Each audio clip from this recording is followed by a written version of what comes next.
जब मेरे मन में बहुत सी चिंताएं होती है, तब हे यहोवा तेरी दी हुई शांति से मुझको सुख होता है। भजन संहिता 94 का 19। कई बार हम अपने जीवन में कुछ अनापेक्षित दुर्घटनाओं के कारण घबरा जाते हैं।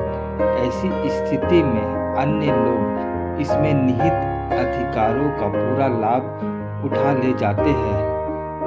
यह वह समय होता है जब हम दुखी होते हैं और ढेरों चिंताओं से उभरने के लिए संघर्ष कर रहे होते हैं। इन कठिन परिस्थितियों में हमें शांति देने के लिए ही हमारे प्रभु यीशु ने हमें पवित्र आत्मा दी है।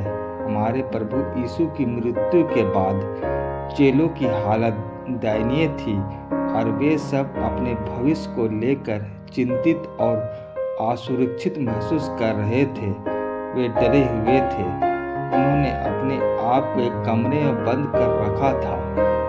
उसी समय प्रभु यीशु आए और उनके बीच में खड़े होकर कहने लगे कि तुम्हें शांति मिले। यूहन्ना 20 का 19।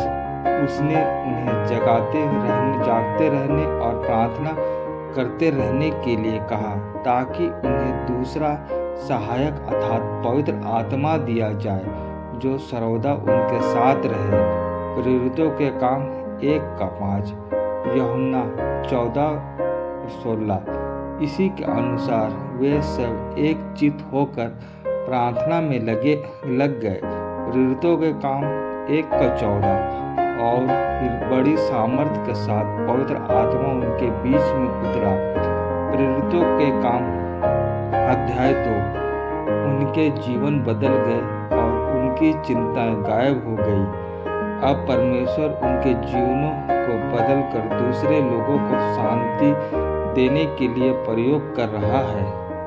प्रेरितों के काम 4:13, 5:15 और 16। परिवार की इकलौती संतान की मृत्यु हो गई और माता पिता बिल्कुल टूट गए और बेहद गम में डूब गए। रिश्तेदारों की भी समझ में नहीं आ रहा था कि आखिर उन्हें तसल्ली दी जाए तो कैसे। जब तक ये रिश्तेदार यह समझ पाते, तब तक इन अभिभावकों ने अपनी चिंताओं को एक तरफ किया और पूरे दिल से और खुशी से परमेश्वर की सेवा करने लगे। बाकी सभी बड़ी हैरत से पूछते लगे कि आखिर ये कैसे संभव हो सकता है। इस वक्त वे सेवा किस तरह कर पा रहे हैं। परंतु इन अभिभावकों ने जवाब दिया कि हमारा पवित्र आत्मा द्वारा अभिषेक किया गया है, वही हमें शांति दे रहा है।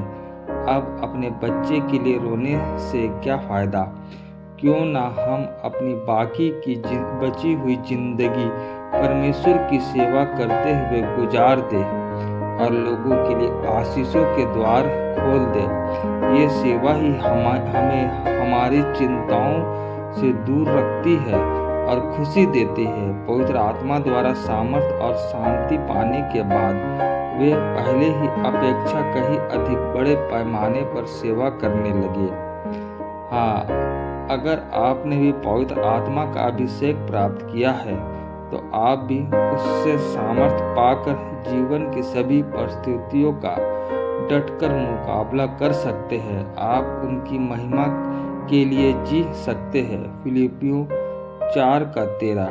हमें भी महान सामर्थी परमेश्वर पर भरोसा करके अपना सारा कार्य को करना चाहिए।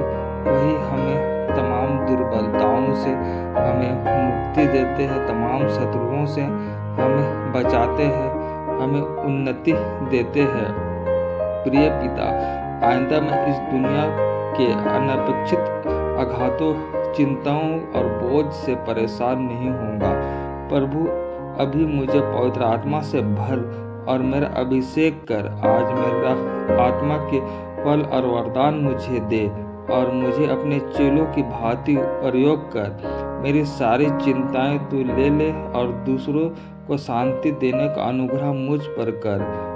हे स्वर्गीय पिता, हमें आशीष दीजिए ताकि पिता हम लोग आप पिता बढ़ पाए। यह छोटी सी प्रार्थना आपके प्रिय